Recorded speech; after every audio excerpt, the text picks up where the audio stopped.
Hello friends, हम लेकर आए हैं एपिसोड 3 ऑफ वेव मोशन। हमने वेव मोशन में कल तक जो रिवाइज किया है वो था प्रोग्रेसिव वेव का फॉर्मेशन और प्रोग्रेसिव वेव फॉर्म होने के बाद में उसकी स्पीड और उसकी वेवलेंथ, उसकी फ्रीक्वेंसी और उसके ऊपर में एक दो न्यूमेरिकल कुछ हमने देखे थे।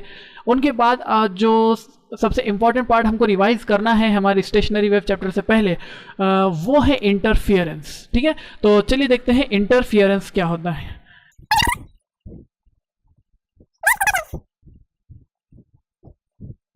तो वेव इंटरफेरेंस में होता यह है कि समझ लीजिए ये एक वेव चल रही है जिसका डायरेक्शन आपको दिख रहा है, ये वाला डायरेक्शन है, और दूसरी वेव को मैं इधर लेकर आता हूं। ठीक है, हो सकता है ये दोनों एक ही लाइन पर हो। ठीक है, और ये वाली वेव जो है हमारी वो इधर चल के आ रही है। अब देखिए आप, ये दोनों वेव जो है ये आपको चलते हुए दिखाई दे रहे हैं। एक का डायरेक्शन ये है नेगेटिव एक्स एक्सिस की तरफ और एक का डायरेक्शन है पॉजिटिव एक्स एक्सिस की तरफ। तो होगा ये कि अगले सीन में अगर आप स्नैपशॉट लेकर इनका देखते हैं तो आपको दिखेगा कि जब ये दोनों यहां आएंगे तो यहां आने के बाद एक ब्लैक वेव है हमारी और एक ब्लू वेव है हमारी।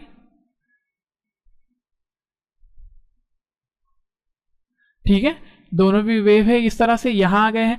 तो इनका जो रिजल्टेंट बनेगा वो रिजल्टेंट ऐसे होगा कुछ। ठीक है, इस तरह से इनका रिजल्टेंट बनेगा। हमने ये रिजल्टेंट को देखा कि यहां पर इन दोनों का रिजल्टेंट ऐसे बना।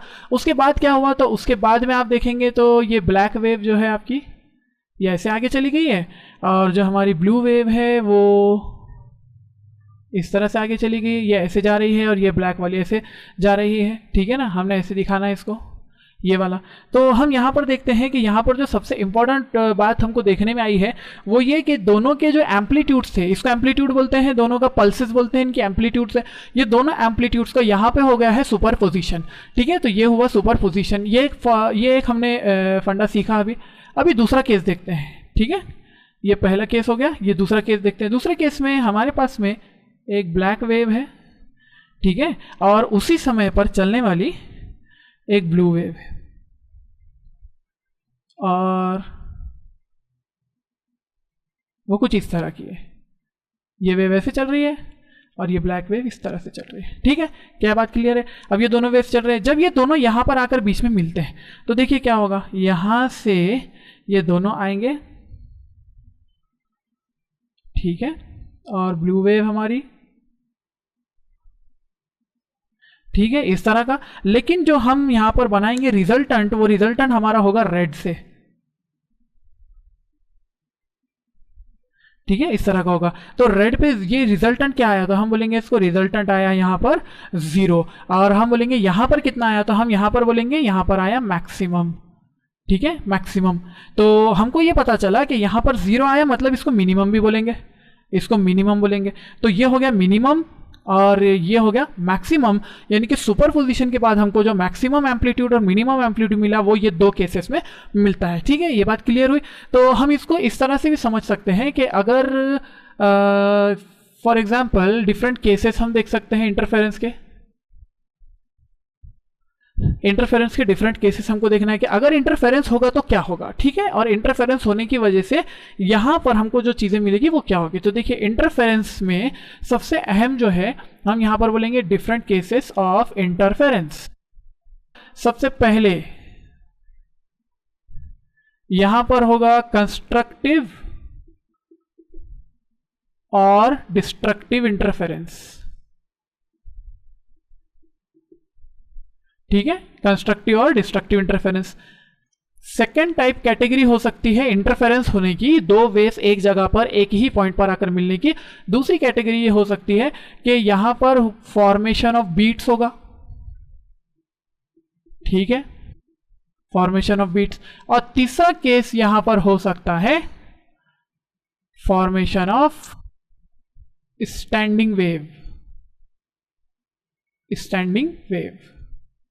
स्टैंडिंग वेव मतलब स्टेशनरी वेव बनेगी। तो ठीक है, ये तीन केसेस यहां पे होने वाले हैं। यानी कि इंटरफेरेंस होने को सुपरपोजिशन होना भी बोलते हैं, सुपरपोजिशन। तो हम बोलेंगे कि सुपरपोजिशन में क्या होगा, तो सुपरपोजिशन में कंस्ट्रक्टिव या डिस्ट्रक्टिव इंटरफेरेंस होगा, या फिर फॉर्मेशन ऑफ बीट्स होगा, या फिर फॉर्मेशन ऑफ स्टैंडिंग वेव होगा। ये कब कब होता है, कैसे, तो हम कहेंगे कि ये होता है due two phase change.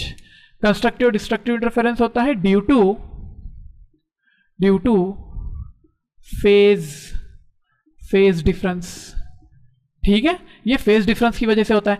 Beats formation किस वजह से होता है, यहां पर देखेंगे तो यहां पर एम्पलीट्यूड एंड वेवलेंथ में बी सेम, तो इसके अंदर एम्पलीट्यूड में भी सेम, वेवलेंथ तो जरूरी है सेम होना, ठीक है। अगर वेवलेंथ अगर सेम ना हुई तो फिर इंटरफेरेंस के अलग अलग केसेस होंगे, वो भी आपको मैं बता सकता हूं, ठीक है। तो उसके बाद है formation of beats. Formation of beats किस वजह से होता है, due to slight change in frequency, due to slight change in frequency. Frequency में थोड़ा सा चेंज हो जाने की वजह से जो इंटरफेरेंस का आउटकम होगा वो फॉर्मेशन ऑफ बीट्स कहलाएगा, ठीक है। और लास्ट केस है फॉर्मेशन ऑफ स्टैंडिंग वेव। ये होता है due to interference of wave. देखिए बहुत इंपॉर्टेंट चीज है, समझने जैसी है कि ऑपोजिट डायरेक्शन में अगर दो वेव चल रही हो, ऑपोजिट डायरेक्शन में अगर दो वेव चल रही हो, उनका जो इंटरफेरेंस होगा उससे बनने की, इंटरफेरेंस से बनने वाली जो आउटपुट वेव होगी उसको स्टैंडिंग वेव बोला जाएगा, ठीक है। ये पॉइंट आपको क्लियर हुआ। तो ये सब के सब काम करते हैं एक प्रिंसिपल पर, और उसको बोला जाता है प्रिंसिपल ऑफ सुपरपोजिशन। कौन सा, principle of superposition of wave. Superposition of wave का प्रिंसिपल क्या है, ये प्रिंसिपल आप जरा रिवाइज करिए, मैंने आपको ये बहुत डीप में पढ़ाया है, आप इसको रिवाइज करके देखिए अपने बुक में क्या है बोल के। हम देखते हैं इसको जस्ट इन अ मोमेंट, ठीक है। मैंने भी यहाँ पर लिखा था सुपरपोजिशन प्रिंसिपल, आपने उसको रिवाइज किया होगा, गालिबन आपको पता चला होगा कि एक प्रिंसिपल है सुपरपोजिशन का कि व्हेन टू और मोर waves arrives at a point simultaneously having different displacements, if y1 and y2 are displacements of two wave, ठीक है, दो अलग अलग वेव्स का ये डिस्प्लेसमेंट है, अगर रिजल्टेंट क्या होगा देखो जरा, when two or more waves having different displacements y1 and y2 arrives at a point, a single point simultaneously, then the resultant displacement y is algebraic sum या geometric sum, क्या लिखूं बोलिए, वेक्टर सम, ठीक है ना, ऐसे बोलते हैं इसको, ज्योमेट्रिक सम या वेक्टर सम बोलते हैं। Vector sum of both the displacements, ये दोनों डिस्प्लेसमेंट का वेक्टर सम होगा। वेक्टर सम इसलिए बोल रहे हैं हम कि अगर हमारी वेव चल रही है समझ लो पॉजिटिव एक्स एक्सिस पर, या वेव चल रही है हमारी नेगेटिव एक्स एक्सिस पर, तो ये दोनों तरफ चलते वक्त में उसका डिस्प्लेसमेंट क्या होगा, उधर से आने वाली वेव और इधर से आने वाली वेव, ये दोनों जब मिलेंगे तो ये दोनों का इंटरफेरेंस दिखाने के लिए हमको डायरेक्शन बहुत जरूरी है। तो वो डायरेक्शन के साथ हम अगर वेव को दिखाते हैं तो हम इसका मैंने एम्पलीट्यूड के केस में आपको एम्पलीट्यूड जैसा मैंने ऐसे दिखाया था, और यहाँ पर मैं वेव्स बनाऊंगा अभी। तो देखो एम्पलीट्यूड में मैंने आपको ऐसे दिखाया था, याद है आपको, याद तो होगा, भूलने नहीं देंगे हम। देखो ये है समझ लो एक वेव का डिस्प्लेसमेंट, और ये है दूसरी वेव का डिस्प्लेसमेंट, दोनों एक ही, दोनों कैसे है y1 y2 दोनों एक ही डायरेक्शन में है नी, दोनों अगर एक ही डायरेक्शन में है तो इसका फाइनल जो होगा वो यहाँ तक आएगा, ठीक है, ऐसे आएगा, ये होगा फाइनल, इसको बोलते हैं y, ये हो गया डिस्प्लेसमेंट। दूसरा केस ये हो सकता है कि यहाँ पर एक डिस्प्लेसमेंट हो y1 और दूसरा डिस्प्लेसमेंट हो एग्जैक्टली अपोजिट y2। तो अब ये डिस्प्लेसमेंट पॉजिटिव है और ये डिस्प्लेसमेंट नेगेटिव है, तो इसकी जो फाइनल आउटपुट होगा वो 0 होगा, ठीक है, ये हो गया फाइनल आउटपुट। तीसरा एक और केस कर देंगे कि एक y1 डिस्प्लेसमेंट ले लो और एक नेगेटिव डिस्प्लेसमेंट ले लो, इसको बोल दो y2, तो यहाँ क्या हो जाएगा, नेगेटिव वाला ये पॉजिटिव वाले को खत्म कर देगा और ये डिस्प्लेसमेंट सिर्फ इतना बचेगा नीचे के डायरेक्शन में, ठीक है, इसको बोलते हैं, अरे भाई बात समझ आई, तो इसको बोलते हैं डिस्प्लेसमेंट। तो ये है एक्चुअली इंटरफेरेंस। अब देखो ये इंटरफेरेंस को थोड़ा सा हम जो है वेव के फॉर्म में बनाने की कोशिश करते हैं। अगर मेरे पास में एक वेव है हम वेव फॉर्म में उसको बना रहे हैं, समझ लो ये है एक वेव, ठीक है। ये हुआ y1 डिस्प्लेसमेंट, y1 डिस्प्लेसमेंट को कह दिया मैंने। अब हम एक ले लेते हैं दूसरा डिस्प्लेसमेंट, ब्लू वाले पेन से ले लेंगे, और बिल्कुल दोनों मैचिंग है अगर, और मैं इसको बोल दूं कि ये है y2 डिस्प्लेसमेंट, तो जो हमारा रिजल्टेंट होगा वो रिजल्टेंट किधर होगा, देखिए आपके पास लिखा होगा आई थिंक कि ये दोनों, इनका जो डिस्प्लेसमेंट है ये वाला, इसको अगर A1 कहा जाए पहली वेव के लिए, A2 कहा जाए दूसरी वेव के लिए, तो फाइनल डिस्प्लेसमेंट ऐसे आएगा, ये होगा फाइनल डिस्प्लेसमेंट। क्या ये बात भी सही है? क्या क्लास में हम ये बात भी ड्रॉ कर चुके हैं? है नहीं? अरे बिल्कुल ड्रॉ कर चुके हैं ना ये वाला, ठीक है। तो ये वाला वेव भी हमारा ड्रॉ हो चुका है टाइम के साथ में। तो अगर हमने एम्पलीट्यूड्स इनको दिया, इसको एम्पलीट्यूड A1 और इसको एम्पलीट्यूड A2, दोनों भी अगर बोल देंगे यहाँ पर, तो दोनों का A1 प्लस A2 हो गया भाई, है कि नहीं। यहाँ पर दूसरा केस देखो, ये फर्स्ट केस हुआ। सेकंड केस में हम ले लेते हैं एक वेव, और उस वेव को मैं ऐसे बना दूंगा कि ये हो गया पॉजिटिव, इसको y1 बोल दिया, और दूसरा एक ले लेते हैं y2 ब्लू कलर से, ठीक है। ये भी इक्वेशन, ये y2 की इक्वेशन बन चुकी है। अब ये दोनों जो है यहां पर इसको इन फेज बोला जाता है। क्या बोलते हैं इसको? इन फेज इंटरफेरेंस या सुपरपोजिशन, ठीक है। इसको लिख देंगे इन फेज सुपरपोजिशन, इसको बोलेंगे आउट ऑफ फेज सुपरपोजिशन, ठीक है। ये भी लिख दिया। रिजल्टेंट कहाँ है इसका पता चला? 0। क्यों 0 हो गया?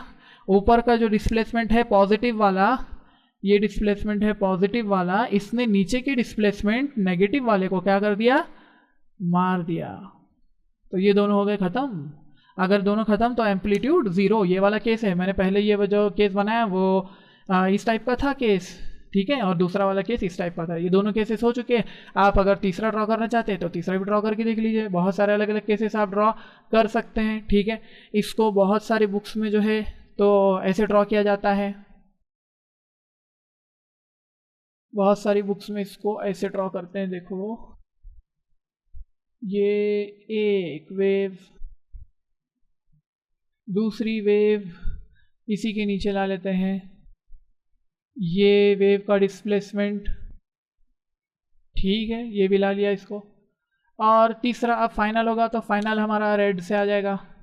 दोनों का डिस्प्लेसमेंट ऐड कर दो, यहाँ पर इसको बोल देंगे y, इसको बोलेंगे y1, और इसको बोलेंगे y2, ठीक है। ये फाइनल y है हमारा। y को बनाएंगे यहाँ तक और यहाँ तक, यहाँ तक, ठीक है। ये बात समझ में आ गई है? तो अभी कोई भी कॉम्बिनेशन हो, आप हर कॉम्बिनेशन को ट्राई कर सकते हैं सुपरपोजिशन के लिए। अगर ये नेगेटिव में चला जाता है तो क्या हो जाएगा? ये पॉजिटिव वाला, समझ लो इसकी वैल्यू अगर मैं लिख देता हूँ कि अगर ये वाले की वैल्यू यहाँ पर देख लो, मैंने पहले बना चुका हूँ, इसकी वैल्यू अगर +3 है, इसकी वैल्यू -5 है, तो क्या बचेगा? +3 -5, यहाँ पे क्या बचेगा? -2 बचेगा, ठीक है ना। ऐसी बात है। और इसके अंदर में क्या हुआ? ये अगर +5 है -5 है 0 हो गया, ये है +5 +2 +7 हो गया, ठीक है। इस तरह से तो बस वेव का आपको इतना फंडा समझ में आना चाहिए। देखिए अब एक और कंडीशन आपको बताता हूँ, एक्सप्लेन करता हूँ कि कंस्ट्रक्टिव और डिस्ट्रक्टिव इंटरफेरेंस कैसे होता है। समझ लीजिए ये आपकी वेव्स के कंडीशन है कंस्ट्रक्टिव इंटरफेरेंस का, कि the phase difference should be 0, 2 pi, 4 pi, 6 pi, 2n पाई, ठीक है। इसको बोलते हैं इवन मल्टीपल ऑफ पाई, यानी इवन मल्टीपल ऑफ पाई होना चाहिए। या तो दो वेव्स के बीच में फेज डिफरेंस जो है वो 0 का होना चाहिए, या तो 2 पाई का, या तो 4 पाई का। इसको हमने क्लास में अच्छे से समझा था, देखो आपको याद आ रहा होगा। क्यों इसको ऐसा होना चाहिए? क्योंकि कंस्ट्रक्टिव इंटरफेरेंस के लिए क्रेस्ट पर क्रेस्ट फॉल करता है और ट्रफ पर ट्रफ फॉल करता है, ठीक है। तो एक वेव का क्रेस्ट दूसरे वेव के क्रेस्ट के साथ उसी वक्त में कोइंसाइड हो सकता है जब वो 0 से शुरू हो, या तो 2 पाई से, या तो 4 पाई से, या तो 6 पाई से, एक्सेट्रा, ठीक है। वेवलेंथ के फॉर्म में भी अगर इसको देखना है, पार्ट डिफरेंस के फॉर्म में देखना है, तो सिर्फ पाई को λ/2 से रिप्लेस कर दो। ये मैंने शॉर्टकट आपको सिखाया था कि पाई को लैम्डा बाय 2 से अगर आप शिफ्ट कर दो, रिप्लेस कर दोगे, तो वैल्यू आ जाएगी आपके पास, path difference should be, constructive interference के लिए path difference should be 0, 2 lambda by 2, 4 lambda by 2, 6 lambda by 2, यानी कि इसको हम ऐसा पढ़ सकते हैं 0 lambda, 2 lambda, 3 lambda N lambda, यानी कि इंटीग्रल मल्टीपल ऑफ लैम्डा होना चाहिए। यह है पाथ डिफरेंस की वैल्यू कंस्ट्रक्टिव इंटरफेरेंस के लिए। क्या बात समझ में आ गई? अच्छा ठीक है। दूसरा ये देखो, आप अगर इवन मल्टीपल के फॉर्म में कहना चाहते हो तो phase difference should be even multiple of pi और even multiple of lambda by 2, ऐसा बोल दो। ठीक है, पाथ डिफरेंस के लिए बोल दिया। अब चलिए डिस्ट्रक्टिव इंटरफेरेंस देखते हैं। तो डिस्ट्रक्टिव इंटरफेरेंस में क्या होगा, एक वेव का क्रेस्ट दूसरी वेव के ट्रफ पर फॉल होना चाहिए, इसको बोलते हैं डिस्ट्रक्टिव इंटरफेरेंस। ये कब हो सकता है? ये उसी वक्त पॉसिबल है जब फेज डिफरेंस होगा पाई, 3 पाई, 5 पाई, 7 पाई एटसेट्रा, यानी कि 2n-1 पाई। ये होना चाहिए ऑड मल्टीपल ऑफ पाई। ठीक है, ये बात समझ आ गई। इसको पार्ट डिफरेंस के फॉर्म में लिखो, पाई को रिप्लेस करो लैम्डा बाय 2 से और आपको वैल्यू मिल जाएगी उसके अंदर में पार्ट डिफरेंस की। ठीक है, तो आपके पास में वैल्यू हो जाती है फिर lambda by 2, 3 lambda by 2, 5 lambda by 2, 2n-1 lambda by 2। ठीक है, ये बात समझ में आ गई। यह है डिस्ट्रक्टिव इंटरफेरेंस की कंडीशन। ओके फ्रेंड्स, तो चलिए देखते हैं आगे। वेव्स इंटरफेरेंस के अंदर में लेट इक्वेशन निकालना है हमको। Late y1 is equals to, यहाँ पर ले लेते हैं a1 sign of omega T, y2 की इक्वेशन को ले लेंगे a2 sign of omega T, और उसके अंदर कुछ फेज डिफरेंस लेकर आ जाते हैं। ठीक है, मैं यहाँ पर एनालिटिकल ट्रीटमेंट पूरा तो करूँगा नहीं क्योंकि क्लास में हम बहुत डिटेल में देख चुके हैं, तो हम इसको डायरेक्ट करेंगे add y is equals to y1 plus y2। जब इन दोनों को ऐड करेंगे तो हमारे को y की इक्वेशन क्या मिलेगी? y की इक्वेशन मिलेगी हमको r sine of omega T plus phi की जगह पे आप दूसरा कुछ यूज़ करो। क्या यूज़ कर सकते हैं? फाई, थीटा, एनीथिंग, कोई भी यूज़ कर सकते हो। डेल्टा यूज़ कर लूँ क्या? बहुत अच्छा दिखेगा। ठीक है, चलो ओके फाइन। आर क्या है? आर कौन है? तो हम बोलेंगे आर रिजल्टेंट एम्पलीट्यूड है कि नहीं? अरे रिजल्टेंट एम्पलीट्यूड है कि नहीं भाई? अरे बोलिए ना फिर, कहाँ लिखेंगे आर को? आर को ऐसा लिखूंगा a1 square plus a2 square plus 2a1 a2 cos of phi. याद आई? ठीक है, ये इक्वेशन हो गई हमारी रिजल्टेंट एम्पलीट्यूड की इक्वेशन हो गई है। रिजल्टेंट एम्पलीट्यूड के साथ डेल्टा भी लिखना पड़ेगा भाई, तो डेल्टा को हमने इस तरह से लिखा है, delta is equals to tan inverse of, क्योंकि टैन डेल्टा होता है वो इक्वेशन में, tan delta is equals to a2 के साथ, a1 एक ही बार आएगा नीचे, a2 के साथ में अगर एंगल बना है तो a2 sine phi upon a1 plus a2 cos phi. अरे याद आई? ठीक है, ये वाली इक्वेशन कहाँ पढ़े थे? ये इक्वेशन पढ़े थे हम वेक्टर्स में। अरे हाँ भाई, वेक्टर्स में पढ़ा ये इक्वेशन को। ठीक है ना, चलो आगे देखते हैं। अगर ये वेक्टर्स में इक्वेशन पढ़ा है, रिजल्टेंट एम्पलीट्यूड की इक्वेशन बनाई है ऐसे हमने, तो क्या ये इक्वेशन को मैं ऐसे लिख सकता हूं कि रिजल्टेंट एम्पलीट्यूड की वैल्यू मैक्सिमम कब होगी? याद आया? जब cos फाई की वैल्यू क्या होनी चाहिए? cos फाई की वैल्यू 0 होनी चाहिए, तो cos 0 इज 1 होना चाहिए। तो क्या हो जाएगा? देखो a1 square plus a2 square plus 2a1 a2 म्हणजे ब्रैकेट्स का square, a1 plus a2 bracket square, और वो बाहर आएगा रूट के, तो क्या हो जाएगा? a1 plus a2। ये हो गया। कब हुआ ये? अरे ये हुआ है एट फाई इक्वल टू 0 पर। इसमें कोई आशंका की बात नहीं है। मिनिमम कितना होगा? तो मिनिमम होगा हमारा a1 माइनस a2 का होल स्क्वायर। कब बनेगा? जब फाई इज इक्वल्स टू पाई होगा। अरे फाई की वैल्यू पाई होगी, 180 डिग्री होगी। 180 डिग्री पे cos 180 डिग्री का होता है? cos 180 डिग्री होता है -1। ये हो जाएगा a1 square plus a2 square minus 2a1 a2, मतलब a1 माइनस a2 का ब्रैकेट स्क्वायर। ठीक है ना? ये 2a1 a2 कहाँ से आया? क्लास में बोल चुके हैं हम कहाँ से आया। ये एक्स्ट्रा है ना, इंडिया कनाडा। ठीक है, चलो देखो यहाँ पर, तो ये हो गया आर मैक्स आर मिन। ओहो, अभी आर मैक्स आर मिन तो मिल गया भाई, मैंने इक्वेशन चाहिए इंटेंसिटी के फॉर्म में। वी नो दैट, जिसको नहीं मालूम है ये WKT का है भाई, वी नो दैट है। अगर आपको मालूम नहीं होगा ना तो आई नो दैट लिखूंगा, IKT होता है वो। वी नो दैट का लिखे भाई, इंटेंसिटी जो होती है ये डायरेक्टली प्रोपोर्शनल होती है एम्पलीट्यूड स्क्वायर के। अब ये ना पूछना कहाँ से आया, ये क्लास में बहुत अच्छे से एक्सप्लेन करे हो, एनर्जी बताकर एक्सप्लेन करे हो हम। I = a² हो गया। अभी क्या करना है, इसकी इक्वेशन को रिजल्टेंट एम्पलीट्यूड की इक्वेशन को मैं स्क्वायर कर दूं तो I बन जाएगा रिजल्टेंट इंटेंसिटी। तो मैं ऐसे लिख सकता हूं भाई, resultant intensity, resultant intensity IR = a का स्क्वायर, मतलब ये R का स्क्वायर, इसका स्क्वायर करो तो इसका स्क्वायर करो छू है ना। अरे बोलो, अरे ये इक्वेशन बराबर है। अगर ये इक्वेशन को मैंने आर मैक्स की जगह पे आई मैक्स लिखना चाहा, इसका स्क्वायर कर दिया तो ये क्या हो जाएगा, a1 + a2 का होल स्क्वायर। तो अगर मैंने लिखना चाहा आई मैक्स, तो आई मैक्स = आर मैक्स का स्क्वायर, मतलब a1 + a2 का होल स्क्वायर। आई मिनिमम का लिखे भाई a1 - a2 का होल स्क्वायर, दोनों का इक्वेशन डिवाइड करके लिख दो। बुक्स में अक्सर लिखा हुआ मिलता है ये, a1 + a2 upon a1 - a2 का bracket square.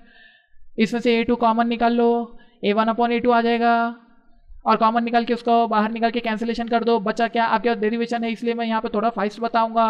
a1 upon a2 + 1 upon a1 upon a2 - 1 का होल स्क्वायर, इसको बोल देंगे r + 1 अपॉन r - 1। अरे क्या बात, क्या बात, क्या बात, इक्वेशन है भाई, equation. r = a1 upon a2, इसको बोलते हैं amplitude ratio. Oh my God, मैंने रेटियो बोल दिया उसको, अब जजमेंटल हो जाएंगे बहुत सारे लोग। ठीक है, यहां तक बात समझ आई, करते हैं पॉज। तो फ्रेंड्स चलिए लास्ट पॉइंट लिखते हैं यहाँ पर कि इंटेंसिटी के फॉर्म में हमारा वैल्यू कैसा लिखा जाएगा। यहाँ पर रिजल्टेंट इंटेंसिटी को मैं लिख देता हूँ, ठीक। रिजल्टेंट इंटेंसिटी इंटेंसिटी के फॉर्म में इट इज इक्वल टू, मैंने पहले क्या लिखा था, a1² + a2² + 2a1 a2 cos ∅, है ना, ऐसे लिखा था।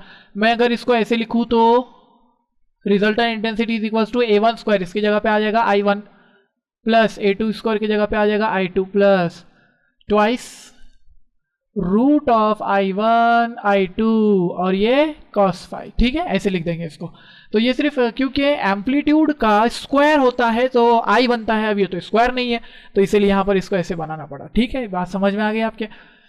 अच्छा, अब मैं अगर ऐसे करता हूँ कि इफ यहाँ क्या होगा, वैल्यू i1 = i2 हो जाए और दोनों की वैल्यू को i लिख दूं तो क्या हो जाएगा, देखो IR = i + i, मतलब 2i + 2 और ये i × i का स्क्वायर, रूट के बाहर i cos ∅, 2i + 2i cos ∅, 4i cos ∅। कौन बोला वो, कौन बोला, अरे ऐसा नहीं बोलते बेटे। 2i अंदर क्या बचेगा, 1 + cos ∅, 1 + cos ∅। 1 + cos ∅ का फॉर्मूला किसी को याद है, 1 + cos ∅ = 2 cos स्क्वायर ∅ / 2, ठीक है, ये वाली वैल्यू होती है। चलो लिख दो, result intensity 2i × 2 cos square ∅ upon 2, 2 to the 4i, तो रिजल्टेंट इंटेंसिटी मेरी हो जाएगी = 4i cos square ∅ upon 2 and this is the final relation. ये अगर आपने सीख लिया तो मैंने आपको बताया था कि इंटरफेरेंस ऑफ लाइट जो होगा तो लाइट के इंटरफेरेंस के अंदर भी यही इक्वेशन हम यूज़ करेंगे।